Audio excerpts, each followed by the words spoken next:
Alright everyone, there are certain crazy ideas that I refute and certain that I don't. For instance, I won't bother to go after the flat earthers because most people who are claiming themselves to believe in a flat earth are LARPing. It's an attempt to troll. And you can kind of tell in some cases. It depends on the skill of the shitposter, basically. And those that actually believe in such things, they're so far gone it's not worth bothering to have a dialogue with them. But as far as transhumanism goes, it's a different story. Now, there are some things that transhumanists say that do actually make sense, are physically possible or potentially possible. Now, and so this, unlike like a flat earth theorist, this leads people to believe in it, I think, slightly more, because the medical technology is basically already here, where we can manipulate the genetics of a human being to help them resist the aging process. By the way, I don't oppose this. The concept of allowing somebody to live a life, whether it's elongated or not, in which they never suffer from dementia or cancer, certain things like that, I think that's a wonderful thing. Advances within medicine that help people lead a more healthy life. Yeah, I'm all for it, 100%. Keep developing that science. The problem that you run into with transhumanism is this. The number one problem is that transhumanists stress they want to become immortal. That is, they want to defeat the aging process as it currently is, so that their lifespan is indefinite. That's certainly possible, not with current technology. In the future, of course, it will be. And there are a variety of ways to go about this. A big component is telomerase within the actual genetic structure. Telomerase over time, through replication of cells, is depleted. This telomerase protects it from mutational damage. Once it's depleted, you can run into some nasty problems. Therefore, that's one of the main components of medical technology as applied to aging. Another part would be dementia, senility, that is Alzheimer's and things like that. You would definitely need to develop medicine, medical science of some sort or another to protect the myelin sheaths of neural cells, to give more plasticity to the brain. Of course, the brain's capabilities over time begin to decline. Now, that's not to say that every person, they get old and they get, dumb or something. That's clearly not the case. But certain things peak earlier in life than others, and if a person lives long enough, eventually, no matter how healthy they are, they would become demented. Therefore, that's something that has to be taken care of. But none of this application makes a person invulnerable. What transhumanism would do, taken to its logical extent, is create a world in which the population would probably, I would think, be 100% subject to violent death. That is, that a person would no longer be able to die of, they're talking about eliminating disease. Okay, you're not dying of disease. You're not dying of old age, like your heart just stops, you get cancer or something. Therefore, what kind of death can you have other than a violent one? It won't protect you. The fact that you're not aging won't protect you if you get your head cut off. It won't protect you if you get, shot full of bullets. It won't protect you if a volcano goes off and burns your home down on top of you. It makes a violent death inevitable. The second problem that it would need to grapple with, assuming that it were feasible for transhumanism to actually be in sway, would be the concept of reproduction. That is, you run into a problem where if people are still breeding, despite the fact that they're not dying of most causes, you have overpopulation. Or conversely, if you reduce or get rid of the reproductive faculties, that is, everyone becomes sterile, not necessarily impotent, but sterile, then you run into a problem where if you do have a major disaster, the population is not capable of reproducing. You now have a greatly decreased population that potentially even loses the scientific literacy necessary to perpetuate that transhumanism. That is, you end up with a surviving population with no electricity, rudimentary shelter, basically living in the Bronze Age all of a sudden because all of its science has been wiped out by some disaster or another.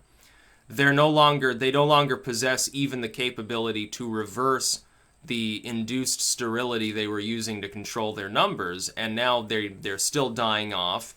They're not producing vaccines or whatever. They're no longer capable of manipulating themselves genetically for various purposes. Now they're in survival mode.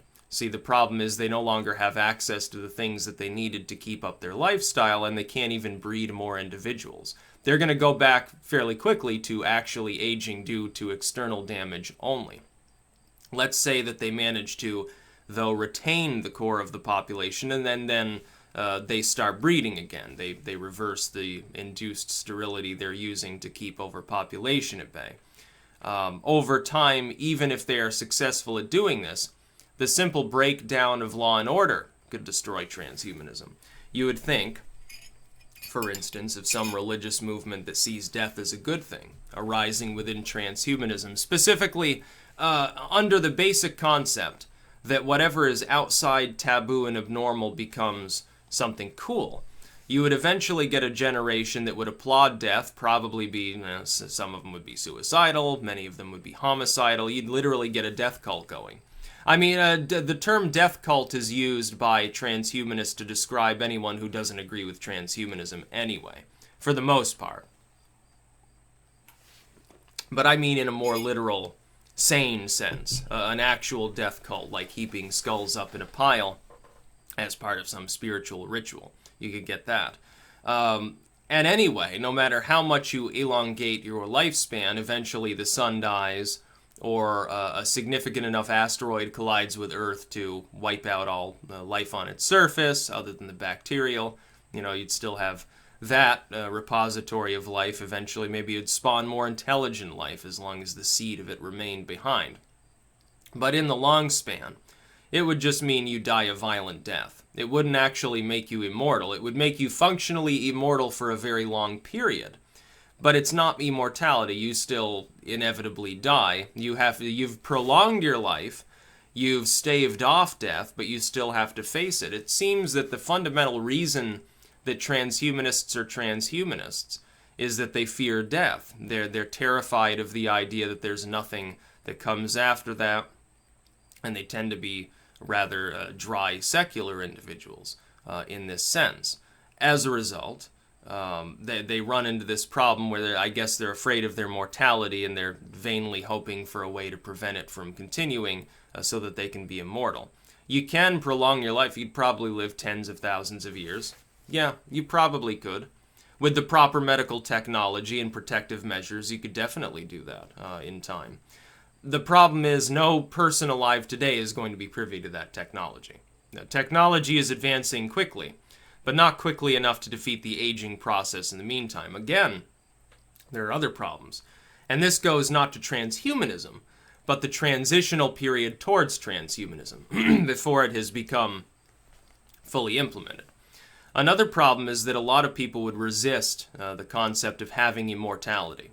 That is, they would see it as abnormal. They would see it as blasphemous, potentially. They'd probably rise up and kill anyone trying to develop such technology. If they were serious about it, they had the resources, it would seem to them to be a hallmark of dystopia that I don't think the average person would like. I think they would immediately get worried that some group of evil, shady characters are going to make themselves immortal, raise a robot army, and try to tyrannize the whole world. And indeed, that could happen. That's the other problem. The other problem is that the people developing such things might not be so even-handed as to say, yeah, everyone on Earth will be immortal and we'll just be happy forever. We won't have death. How do we know that that would happen? I've heard the concept mentioned of a meritocratic system in which only a few very honest scientists, and officials are developing such means, and then everyone gains access to them. I've also heard, as far as criminality goes, we'll kill them all off because we don't want them to be immortal. Well, then you don't fundamentally understand psychology. You don't understand the basis of criminality. It has nothing to, in most cases, the murderer is not someone who was born with homicidal tendencies. It was situational. You would still get crimes of that nature, including murder, which causes death. So you're not immortal, you just have a much longer lifespan. Now that might be commendable, you think that's a good idea. Oh, well, instead of living, 70, 80 years, I lived 70 or 80 centuries. Okay, that's fine. That's not immortality. You're still dying. In fact, you have ensured that you die of a fairly unpleasant death, as opposed to otherwise maybe having the chance of just, your heart stops when you're asleep. You don't even notice, really. You just slide into the abyss. And then, if the spiritual component of human reality is true, you've probably screwed yourself out of something better, according to most spiritual systems, so what's the point? I happen to believe in karma-free de facto reincarnation. I don't believe in karma. I believe when a person dies, because their awareness on this dimension has ended, and they're no longer aware of it, that time passes from their perspective that would be there infinitely fast. In an infinite span of time, anything that can happen will happen.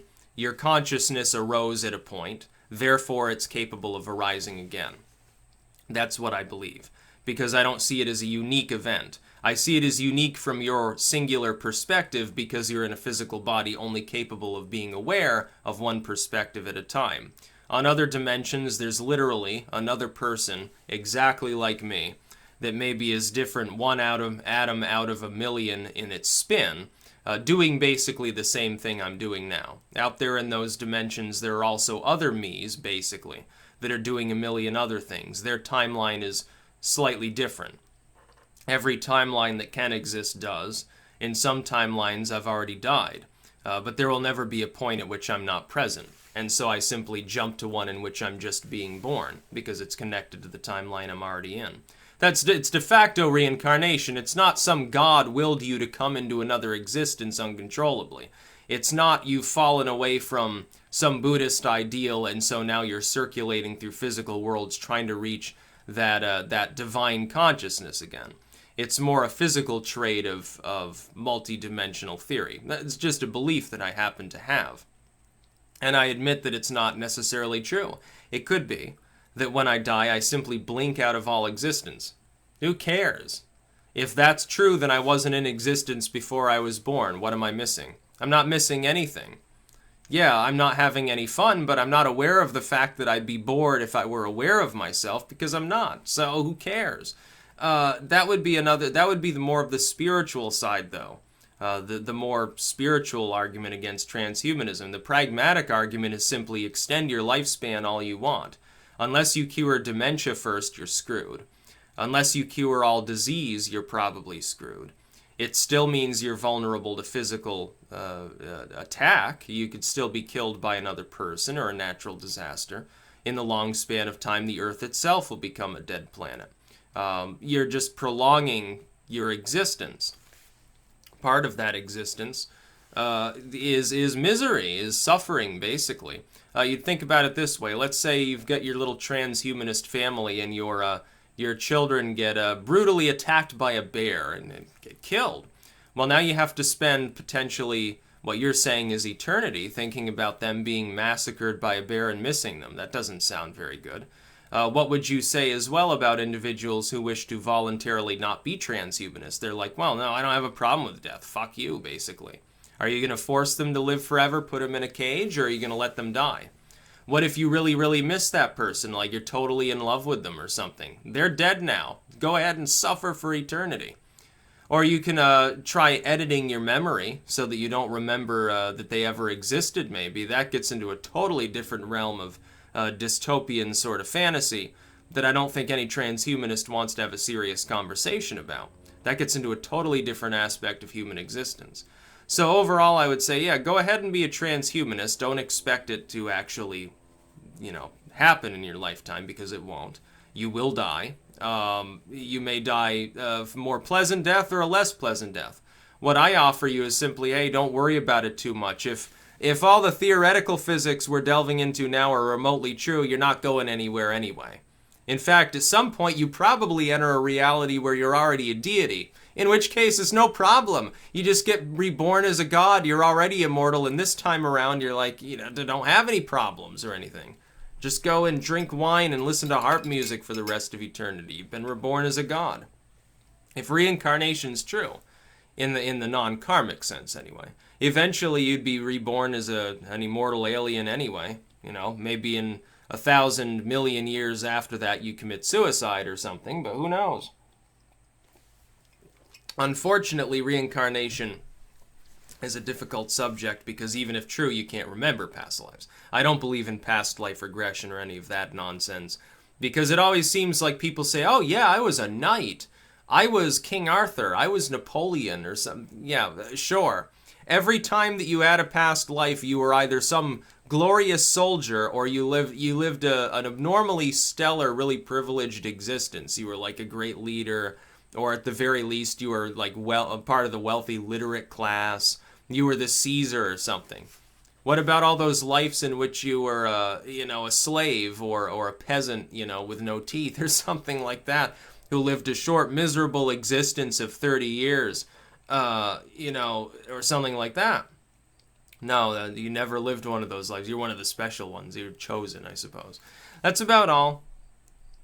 Peace out.